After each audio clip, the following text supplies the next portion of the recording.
Bismillahir Rahmanir Rahim. Assalamu alaikum wa rahmatullahi wa barakatuhu, and welcome to another episode of In His Own Words. In this program, we look and focus on the writings of Hazrat Mirza Ghulam Ahmad of Qadian, the promised Messiah, and Imam Mahdi, alayhi salatu wasalam, and peace and blessings of Allah be upon him. And we focus on the very words of the promised Messiah and try to focus on various topics which have been covered in his literature, and try to derive full benefit from his very own words. We've been looking at the philosophy of the teachings of Islam and going through it and reading various extracts and trying to understand the depth of this book, because as we've been discussing, this book has a lot of depth in it. Obviously, the name itself infers that it has a lot of meaning behind it. The philosophy of the teachings of Islam, a very concise and comprehensive lecture delivered by Hazrat Mirza Ghulam Ahmad Sahib alayhi salam. In the previous programs, we've covered three questions out of the 5 which were given to each lecturer in this convention. And the promised Messiah, obviously covering these 5, spoke on these 5 topics at great length. We've covered, or tried to cover, through the extracts of Hazrat Mirza Ghulam Ahmad Sahib alayhi salam, 3 of these, and those are: number 1, the physical, moral and spiritual states of man; number 2, the state of man after death; and number 3, the object of man's life and the means of its attainment. Today, inshallah, we'll be focusing on the 4th and the final question of this lecture. Joining me in the panel, we have Shehzad Ahmad Sahib and Abdul Quddus Arif Sahib. Inshallah, we'll be going through this book and discussing various parts of it. Quddus Sahib, the 4th question, jumping straight into it, is the operation of the practical ordinances of the law in this life and the next. It's quite, it's quite weighty, that question. Could you just explain what the question is and what the promised Messiah alayhi salam said regarding this? So keeping in mind the context of the conference, it was a conference of world religions. So every religion was told that how does their teaching, how does their practical teaching, i.e. their Sharia, how does it impact them, the followers, in this life and the hereafter? The actions, what benefit will it derive for them in this life and the hereafter? And Huzur so emphatically and so simply puts it in these following words, and I paraphrase here, that he says that from the beginning we've been discussing the 3 states of man, the moral state, the self that reproaches state, and the nafs mutmainna, the state of contentment. And Huzur says that the first state is akin to the state of savagery, where you're like an animal, your carnal desires are not tamed at all, and you're free to do as you wish, as you will. But Islam, they tame those desires, and then they make you, so from that moral stage they come to you towards the lawama, the stage of reproving self, and that from savagery you become a human being. And then Hazur says, then Islam further teaches you that not just become a human being, but you have to have high morals. It teaches you morality. And then from morality, where you come to nafs mutmainna, where you become a godly person, a God-fearing person, and you do everything for the love of God. So here I would like to quote an extract from the writing, and Hazur states, and I quote, "One of the effects of the practical ordinance of the law is that a person who follows the true law progressively recognizes the rights of his fellow beings and exercises his faculties of equity and benevolence and true sympathy on their proper occasions. Such a one shares with his fellow beings, according to their respective ranks, the bounties with which God has favored him, like knowledge, understanding, wealth, and means of comfort. He sheds his light like the sun upon the whole of mankind, and like the moon, acquiring light from God, conveys it to others. Being illumined like the day, he shows the path of virtue and goodness to others, and like the night, he covers up their weaknesses and provides comfort for those who are weary." So again, from a stage of complete savagery to a state of godliness, God-fearing, having full communion with God Almighty, this is what Islam teaches, that in this life it takes you to become one with God, and in the hereafter it gets you even closer to God, as we discussed in the previous programs.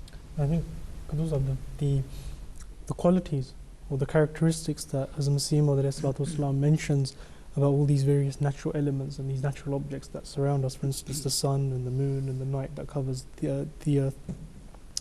These in fact are qualities that are eventually all to be found in that perfect man once he reaches the pinnacle stage of nafs al-mutmainnah.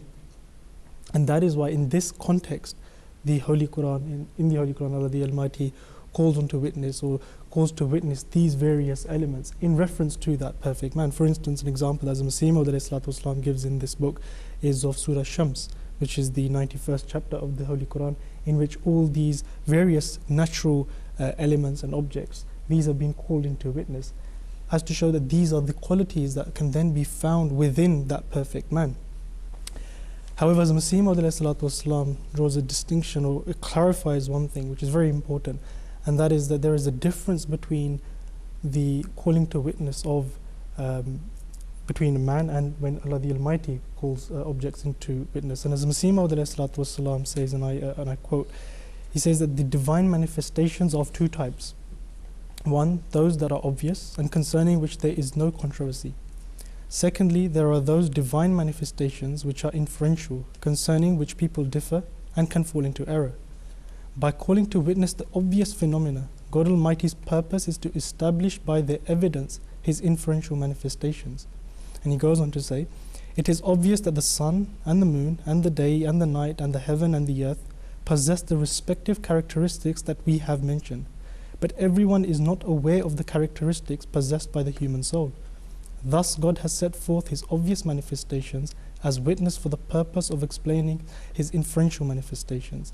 It is as if He says, if you are in doubt with regard to the qualities with which the human soul is invested, then reflect upon the sun and the moon and the other phenomena cited, which obviously possesses these qualities.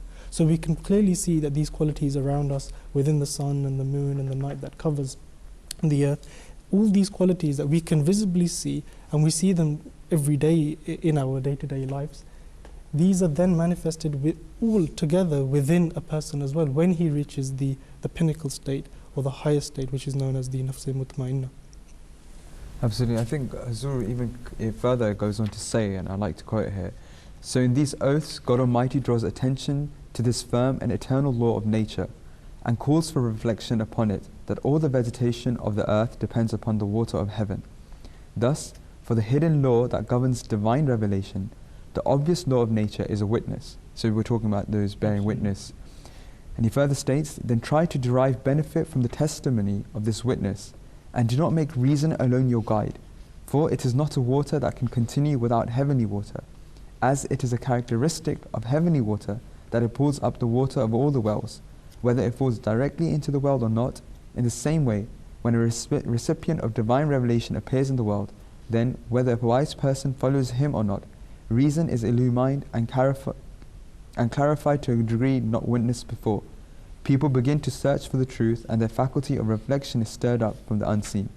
Thus, all this upsurge of reason and of the heart is initiated by the blessed advent of the recipient of divine revelation, and the waters of earth are pulled up by it. So again, Qaasid, different ways of how Islam, teaches man from a lower stage to making him become a person who has communion with God Almighty. Just picking up on that, actually, in this very question, the Promised Messiah has spoken about, how you mentioned calling upon the water, or the water as being a source of not just reviving man physically, but spiritually it has other connotations as well. And the Promised Messiah quotes one reference from the Holy Quran from Surah Tariq, and the verses are أعوذ بالله من الشيطان الرجيم والسماء ذات الرجع والأرض ذات الصدع إنه لقول فصل وما هو بالهزل. And the translation of this is that by the cloud which gives the rain, which gives rain after rain, and by the earth which opens out with herbage, it is surely a decisive word, and it is not a useless talk. And just defining this, the Promised Messiah ﷺ states that here God Almighty has set forth a well-known law of nature in support of the truth of the Holy Quran, which is His word. So in this we have to remember that He's calling, God Almighty is calling to witness, other objects of nature. He further states, "It is a matter of common observation that at a time of need, rain comes down from heaven, and that the vegetation of the earth all depends upon rain.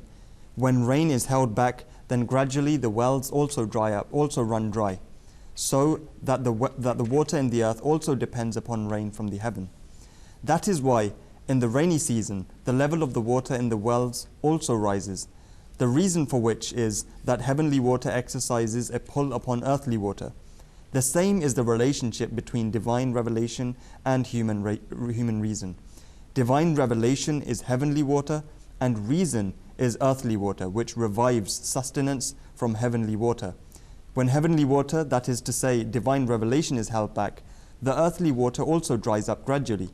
That is the reason why when a long time passes and no recipient of revelation appears on the earth, the reason of the wise is corrupt, and as earthly water is corrupted and dries up." So the promised Messiah ﷺ is, like I said, he was drawing comparison between the physical earthly water that we know of as a means of sustenance for man, for quenching the thirst and whatnot, and as opposed to the spiritual water, which is revelation, divine revelation. And after a while, and this is something which is, it's well known about the promised Messiah, that he, would always talk like this in terms of revelation, that it is divine water, the spiritual water, which is needed for the sustenance of man's spirituality. And like the promised Messiah has very, emphatically and very clearly mentioned, if there is lack of that, then the earth dries up, similar to how when physical water isn't there, the earth also dries up. Now that was the fourth question, which was covering that issue. The fifth question now is the sources of divine knowledge, and I think we mentioned partly, a part of this in our previous program, in under another question in the very same book. The promised Messiah ﷺ, alluding to this, has mentioned three types of knowledge. And the first type is knowledge by way of certainty of inference, which can be also known as ilmul yaqeen. Knowledge by way of certainty of sight, which is ainul yaqeen. If we go back to the actual book of the promised Messiah, that's what he mentioned. And the third is haqqul yaqeen, knowledge by way of certainty and experience. And we mentioned how the first stage is when you merely just see the smoke and you ascertain through your through inference that there must be a fire. Then there is physically seeing it with your naked eye that there is a fire, and that is ainul yaqeen. And haqqul yaqeen, which is the certainty of experience, that is actually putting a hand in there and actually experiencing the heat of the fire. Then the promised Messiah ﷺ goes on to mention how he's given the examples of London and various other things. In fact, I think I should read it out. It will be a lot more emphatic how the promised Messiah ﷺ has put it in his own words. He says that is to say, God Almighty does not require human beings to accept anything that is beyond their intellectual capacity, and only sets forth such doctrines as are comprehensible by men, so that his directives should not impose upon man that which he is not able to bear. These verses, the verses which the promised Messiah ﷺ has just referred to, he mentions that these verses also indicate that one can obtain the certainty of knowledge by inference through one's ears also. For instance, we have not visited London and have only heard of it from those who have visited, but then can we imagine that all of them might have told a lie, or we did not live in the time of Emperor Alamgir, nor did we see him. But can we have any doubt that Alamgir was one of the Mughal empires? So the Prophet ﷺ, through various ways, he's suggesting to us and showing us that by mere through person-to-person narrations, one can ascertain the truth of something. There is a lot of truth behind that. Through hearing something, there can be truth behind that. We shouldn't just entirely negate that altogether. And religion is one of those pieces of evidence. The history of religions, especially today when we look at the Aborigines or various other tribes, we can look at them and ascertain that these people were practicing religion before any man had even, discovered them in the present day. So history tells us that religion the concept of praying, worshipping, supplicating a divine deity was always there. And this is what the Prophet Messiah ﷺ is inferring. No, absolutely. I think that's it. When we mentioned that, Huzur mentioned that there are three sources of divine knowledge, and you've just mentioned the first one about inference. I think the books that we have of past prophets as well, when we hear them and we come to know of them, it's again an inference to a divine being, a divine exalted being. When we say that there were prophets in every nation, and every, like you mentioned, that every tribe said that there are sorts of religion that they practice, it's all inference. So for us, we have to ascertain, we have to come to a conclusion that there must be a God. Just by seeing that smoke, just by seeing those books, just by hearing about God, we have to imagine that there is a God. But then Ainul Yaqeen will be where you actually physically see with your naked eye that how religion is being practiced. And then Haqqul Yaqeen will be by experiencing God yourself, by revelation, by different means. And this is what the Prophet ﷺ is saying, that there are three states where man has to, the first two states always take you to a degree of saying that there should be a God, whereas the third degree always says that there is a God, and God speaks to his man. Absolutely. Just as a reminder to our viewers that if you do wish to go and read the books of the Prophet Messiah specifically the philosophy of the teachings of Islam, you can go to our website www.alislam.org, and you can go to the library. There you will find the philosophy of the teachings of Islam, which was written by Hazrat Mirza Ghulam Ahmad Sahib alayhi salatu wasalam, the promised Messiah and Imam Mahdi, and you can read and derive maximum benefit from this book, because in this program we're only reading extracts from the writings of the promised Messiah, specifically to do with this book. And obviously in the future coming programs we'll be looking at the books of the promised Messiah and focusing on extracts and trying to delve into the depth of what the Prophet Messiah, how he has rendered immense service to not just Islam as a religion, but religion as a whole and humanity as a whole. And you can go to this website and you will find all these books there and witness for yourself how the Prophet Messiah's literature needs to be understood and needs to be read. Continuing, Qaasid, I think I should mention a quote which is vital here. Hazur said, it states that the Holy Quran is not confined merely to knowledge gained through continuity of hearing. It contains well-reasoned arguments which carry conviction. Not one of the doctrines and principles and commandments that it sets forth is sought to be imposed merely by authority. As it has explained, they are all inscribed in man's nature. It is called a reminder, as it is said, وَهَذَا ذِكْرٌ مُبَارَكٌ, meaning that the blessed Quran does not set forth anything that is new, but is a reminder of that which already exists in man's nature and the book of nature. At another place it is said, La ikraha fid deen, meaning that Islam does not try to inculcate anything by compulsion, but sets forth reasons in support of everything. The Quran possesses a spiritual quality that enlightens the heart, as it says, Shifa'ul lima fis sudur, meaning it is a healing for that which afflicts the minds. Thus, it is not merely a book that has been transmitted through generations, but comprises reasoned arguments of a high degree and is charged with shining light. Jazakumullah for that, Quddus. Following on from that, in another chapter, the Prophet Messiah talked about the meaning of revelation. And I quote, the Prophet Messiah states, "It should be kept well in mind that revelation does not mean that an idea should arise in the mind of a person who sets himself to ponder over a thing. As for instance, a poet having thought out half a verse seeks the other half in his mind, and his mind suggests the other half.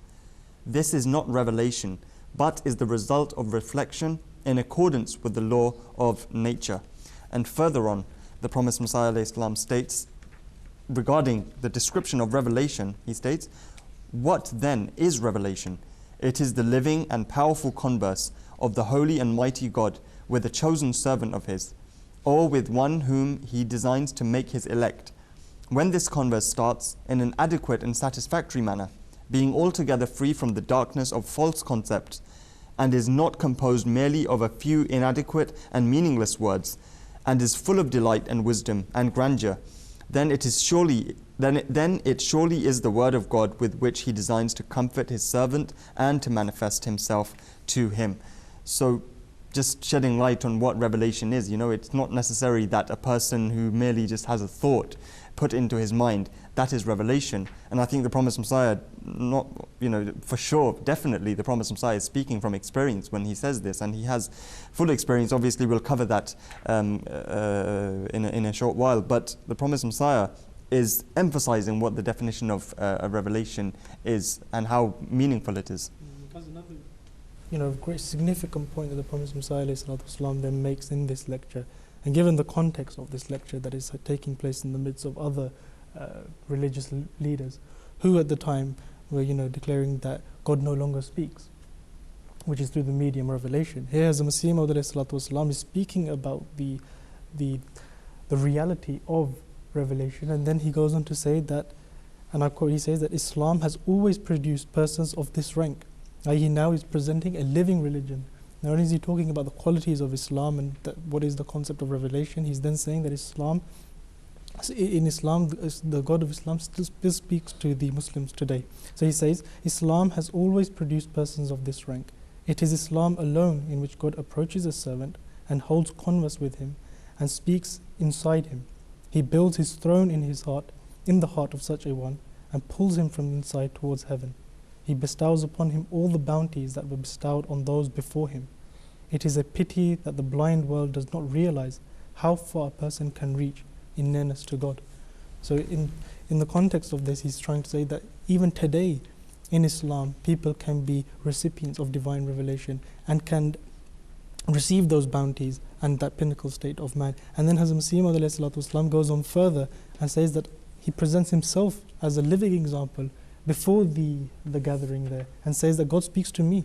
And he goes on to say, and I quote, he says, I will be guilty of doing great wrong to my fellow beings if I were not to declare at this stage that divine bounty has bestowed upon me the status which I have just defined, and has honored me with the kind of converse, the features of which I have just set out in detail, so that I should bestow sight upon the blind and should guide the seekers of the one who has been so far lost, and should give to those who accept the truth the good news of that holy fountain of which many speak but which few find.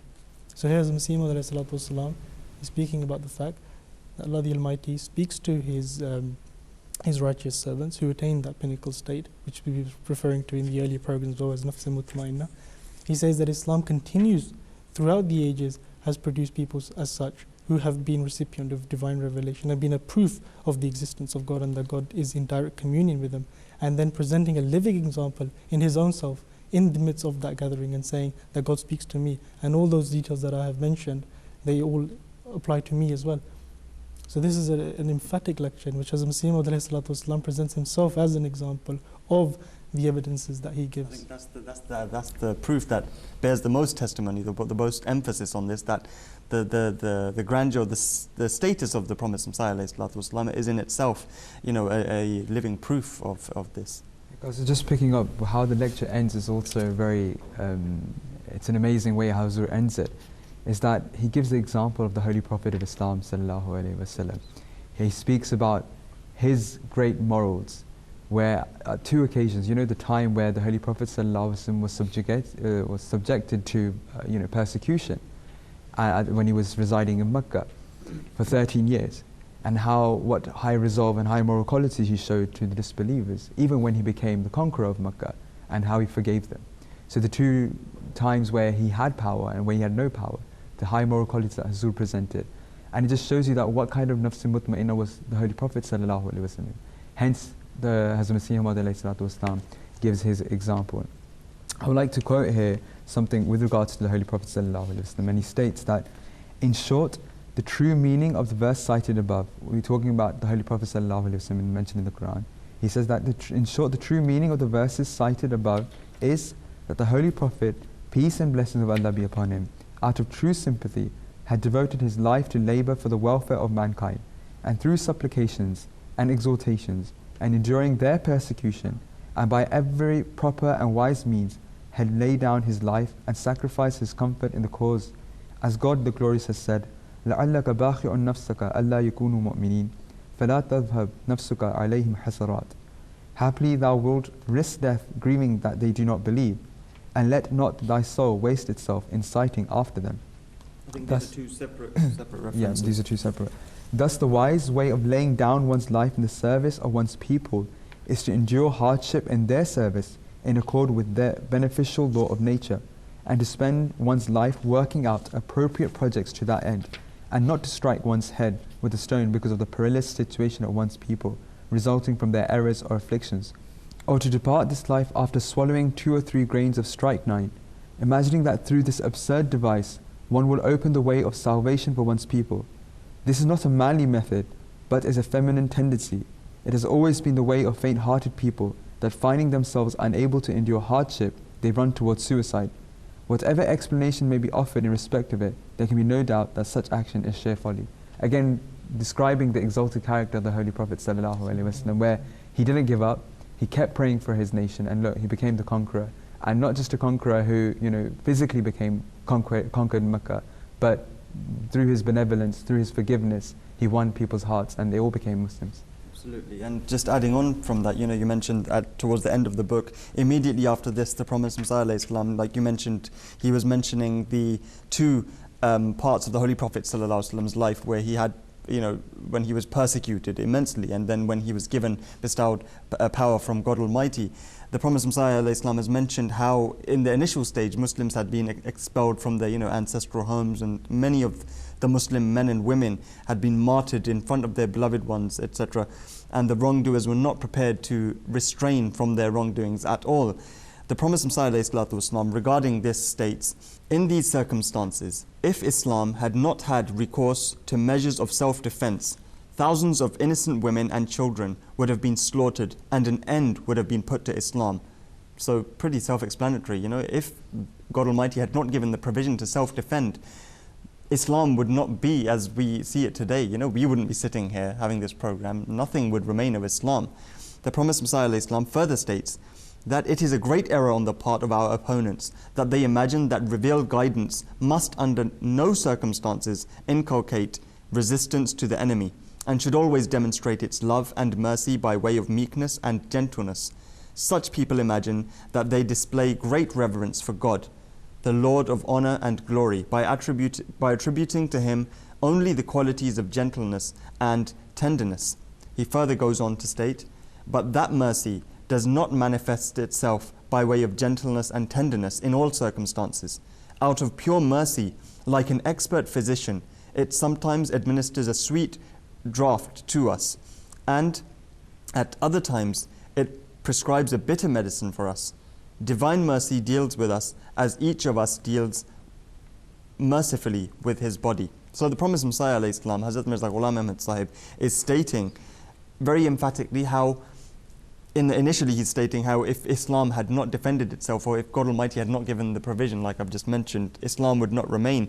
And immediately after that, he's stating the very fact that we discussed in our previous program, how there needs to be a balance. If we just, for now, take the element of God's command out, the element of mercy in itself and forgiveness was something that the Promised Messiah ﷺ referred to earlier, that forgiveness needs to be balanced. You shouldn't exceed in it, nor should you completely withdraw from it. It needs to be balanced at the right place at the right time, and the Promised Messiah constantly in this book, he's paid emphasis on this. And then he states how we use bitter medicine at times, which we don't like at all, and it doesn't go in our favor, but it is in fact in our favor. It's for our own benefit, and it does act as the means for the betterment of humanity through recovering any sort of an illness or whatnot. Jazakumullah, gentlemen. I think that concludes our humble effort in looking into the excerpts of the Promised Messiah ﷺ and trying to cover the book, the philosophy of the teachings of Islam. We've given you a brief taste of what the Promised Messiah ﷺ has written in this book through his own words, from beginning to the end, by means of 5 questions which were given to each speaker at this lecture. And this lecture now is known as the Philosophy of the Teachings of Islam. Like we've been mentioning, you can go and view this on the internet. It's present on www.alislam.org. If you go into the library, there is an English section, and in that you will find this very book, among other books of the Promised Messiah alayhi salatu wasalam. Jazakumullah, gentlemen, once again, from all of us here. Until next time, Assalamu alaikum wa rahmatullahi wa barakatuhu.